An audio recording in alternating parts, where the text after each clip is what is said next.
FC Barcelona is going through a pivotal period of its season. Between the highly anticipated return of Xavi to the pitch and the notable statements from Lamine Yamal, the news is rich, intense, and above all full of hope for the Blaugrana supporters.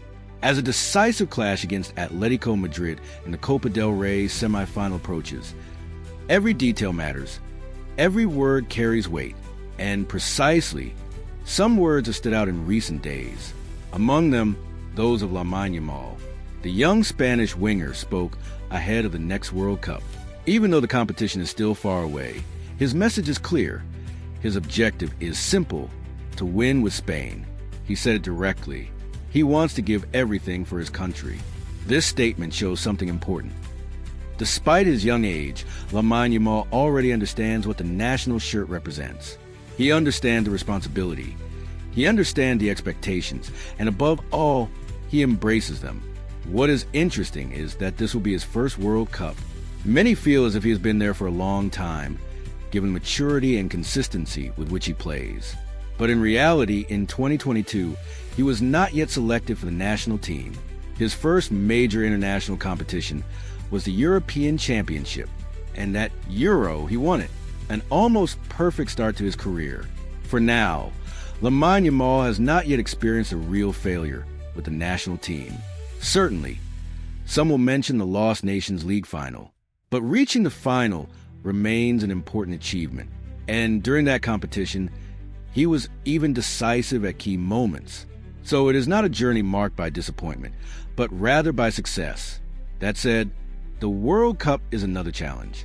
The pressure will be higher. The expectations will be greater.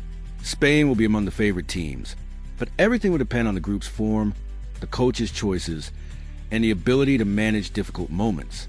In these major competitions, talent alone is not enough. Mental strength is also required. And precisely, mental strength is something Lamine Yamal has spoken about. He explained that before matches, he tries to live normally. He does not spend his days analyzing the opponent's videos. He does not put excessive pressure on himself. He enjoys his day, and then when match time comes, he gives everything on the pitch. Afterwards, he completely disconnects from football. This statement may surprise some. Some might think that a professional player must live only for football, analyze every detail, every movement of his opponent. But the reality is more nuanced. In fact, this ability to detach may be his greatest strength. A player who thinks about football from morning to night can end up mentally exhausted. Stress can build up. Pressure can become too heavy. On the other hand, a player who knows how to balance his life, who keeps moments for himself, for his family, for his passions, arrives mentally fresher on the pitch. And that may be what makes Lamine Yamal so free in his game. When you watch him play, you see a player who tries things, who takes on defenders, who is not afraid. This boldness often comes from a light mind. If he spent his days analyzing every opposing fullback, thinking about every possible mistake, he might play with more restraint, more fear. We must not forget one essential thing. Footballers are human beings. They have a life outside the pitch. Football is their passion, but also their profession. And as in any profession, it is important to switch off in order to remain effective. Lamine Yamal seems to have understood this very early. He focuses when necessary, but he does not let football take over his entire life. This emotional management can make the difference in big matches, in Clásicos, in tense semifinals, because in the end, in decisive encounters, it is not only the legs that speak, it is also the mind. And with a crucial match approaching against Atletico Madrid, this mental control could well play a key role. But Lamine Yamal is not the only important element in this intense period for Barca, because while some are speaking, others are returning to the pitch, ready to change the face of the team. And that is precisely where the story becomes even more interesting. While the team prepares for a decisive meeting against Atletico Madrid, another topic is stirring the scenes at FC Barcelona, the presidential elections. And as often happens during these periods, statements are multiplying. Victor Font, a declared candidate, recently stated that if the current coach is looking for stability and appreciates the current project, he would be impressed by what his team could offer him. A sentence that may sound strong, but that also raises questions. In this kind of electoral period, one must always be careful. Promises are numerous. Words are chosen carefully. Everyone tries to convince the socios, the club members, that he is the right man for the job. But what supporters truly want are clear and concrete ideas, not vague phrases, not hints. Saying that you can impress a coach is fine. But how? With what resources? With what sporting project? With which players? These are the real questions, especially since the current coach seems to benefit from significant support from the current management. In football, loyalty and recognition matter a lot. When a coach feels supported in difficult moments, he does not easily turn the page. Changing projects does not happen based on a simple promise. In the end, no matter who wins the election, what matters is Barça. The club comes before individuals. But in these sensitive moments, it is important to keep a cool head and not get carried away by announcements that make people dream without necessarily explaining how they will become reality. While political debates stir the offices, on the pitch, the concerns are much more concrete. Barça is preparing for a very important match against Atletico Madrid, and the big question concerns the condition of certain players, notably Raphinha. The Brazilian is doubtful due to an injury. There is talk of a possible return for Thursday's match, but nothing is certain yet, and this is where the staff must make a smart decision. Yes, Raphinha is an important player. Yes, he can make the difference in big matches. But should a risk be taken? We must think beyond this single match. A Copa del Rey semi-final is important, but it is not a Champions League final. There will be a second leg. It will not be over on Thursday night. Even in case of defeat, it is very difficult to imagine Barça being eliminated in the first leg with a heavy score. The team will remain alive. In this context, it is better to have a player at 100% than a player at 40%. A limited Raphinha could suffer a relapse, and a relapse can mean a month or more out. With the European round of 16 approaching, that would be a major blow. It must be managed intelligently. If Raphinha is ready, he plays. If he is not fully recovered, he rests. The schedule is long. The season is not over. Fortunately, other solutions exist.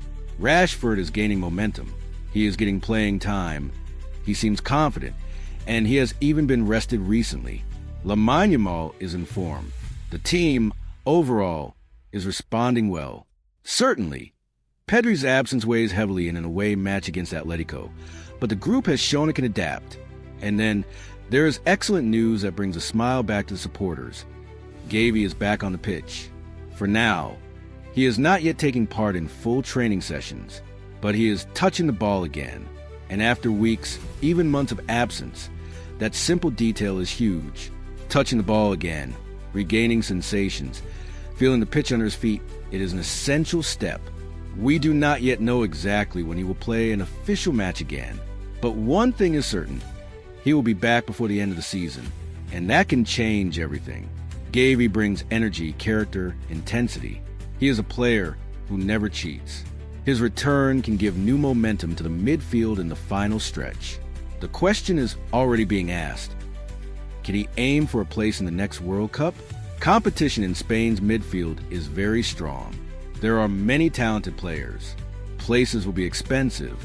Everything will depend on his physical condition, his playing time, and his ability to quickly return to his best level. Missing a World Cup would obviously be a disappointment. This competition only takes place every 4 years. In a career, opportunities are limited. But for now, the most important thing lies elsewhere, returning gradually, without rushing the steps. The end of the season will be decisive. Every minute played will count. Every performance will be observed. And as the team tries to regain all its strengths at the right moment, another issue is already starting to grow behind the scenes. Because beyond injuries and elections, Barça is also preparing its future in the transfer market. Beyond the pitch and immediate deadlines, FC Barcelona is already preparing its future. And one big question is dividing observers today. Should the priority be to recruit a very high-level striker or to strengthen the central defense? Internally, the idea circulating is clear. The club considers a priority to find a true reference goal scorer. A number 9 capable of making the difference in front of goal in big matches when everything is decided by one chance. A player who turns a half chance into a goal. A player who reassures the whole team. But be careful, not just any striker. If it is to recruit a player at a similar level to Ferran Torres or a Lewandowski at the end of the cycle, it would not really change the problem. What Barca must aim for is a superior striker, a top 9, a player capable of carrying the attack on his shoulders, a dominant, decisive, consistent profile. Obviously, names like Haaland make people dream, but the club's financial reality complicates this type of operation. On the other side, there is the central defense. Here, too, the debate is real. Barca has shown defensive fragilities this season. The center-back pairing has sometimes been criticized. When a key player leaves a team without being replaced by someone of the same level, an imbalance appears. Today, players like Araujo, Eric Garcia, or Gerard Martin are doing the job, but some believe the defense lacks an unquestionable leader, someone capable of securing the big occasions. And once again, the logic is the same. Either you recruit a very high-level central defender capable of changing the face of the defense, or it is pointless. Adding a player at the same level as those already present would not solve the difficulties.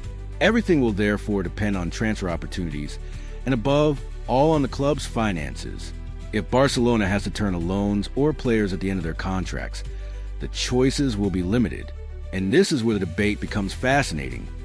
With an equal budget, what should be prioritized? A great number 9 or a reference center defender? Arguments exist on both sides. In attack, we have seen missed chances, moments when efficiency was lacking. Lewandowski is getting older. Ferran alternates between good and less good. In tight matches, a great striker can change a season. But in defense, the weaknesses have also been costly. In big matches, one mistake can change everything. A poor clearance, an approximate marking, and the work of an entire team can collapse. The choice will not be simple. And this debate also concerns the supporters, because Barca's sporting project for the coming years will partly depend on this strategic decision. In this context, another position seems much more reassuring today, that of goalkeeper. Statistical comparisons are circulating, notably between Thibaut Courtois and Joan Garcia. But numbers do not tell everything. A great goalkeeper is mainly recognized in the big moments, in Champions League round of 16 or quarterfinals, in an international final, when he makes a decisive save that changes the story of a match. We saw it with Donnarumma during certain European campaigns. We saw it with Emiliano Martinez at the World Cup. It is in these moments that a goalkeeper's legend is built. For now, Joan Garcia is having an impressive season. Certainly, he is heavily tested, which naturally increases his number of saves, but he is delivering. For a goalkeeper bought at a reasonable price, his performance is very positive. If he maintains this level, Barca could be secure in this position for many years, and that stability in a rebuilding club is precious. Meanwhile, a rumor from the Spanish press has added a new layer of tension. The coach is reportedly considering leaving his position at the end of the season if a president other than the current one is elected. But we must be cautious. This information does not come from the coach himself. It comes from the media, and during an electoral period, every rumor can become a tool of influence. Suggesting that a change of president could trigger the coach's departure is also a way of influencing the socios vote. Once again, the political context blurs the sporting reading. Let us return to the pitch.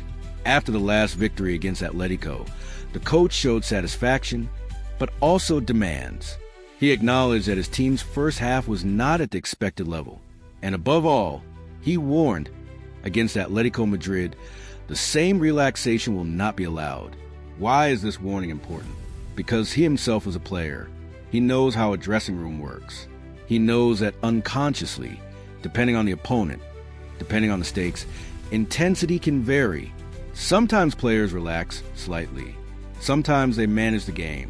But in a knockout match, the slightest drop in concentration can cost very dearly. Against Atletico, every mistake will be punished. Every space will be exploited. The level of demand must be total, from start to finish. Barca is therefore entering a decisive period. Between transfer decisions, electoral debates, returns from injury, and the big matches ahead, everything is accelerating. The season can tip to one side or the other. And now, the question is simple. In your opinion, What should be the club's absolute priority? A great number 9? A defensive leader? Or do you think the current squad can already aim high? The debate is open,